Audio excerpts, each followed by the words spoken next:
Did you know that your phone can work even faster and more efficiently with a simple adjustment? The animations you see daily when opening apps or switching between screens can slow down your phone and drain more battery than you might think.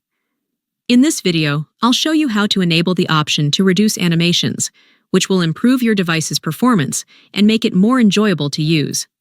Stay until the end of this video and follow my steps to learn how. First, open the settings on your phone. Once you're in the settings menu, scroll down and find the accessibility option. When you locate it, tap on it to open.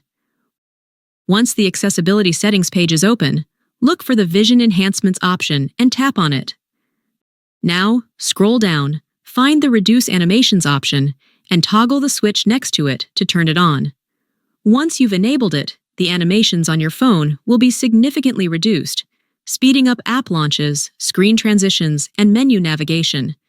You can try it out right away by opening a few apps, returning to the home screen, or accessing the quick menu.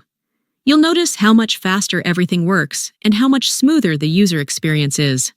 And that's it for this video. If you found this video helpful, don't forget to leave a like, share it with your friends, and subscribe to my channel for more tutorials like this one. See you soon in my next video, and thank you so much for watching.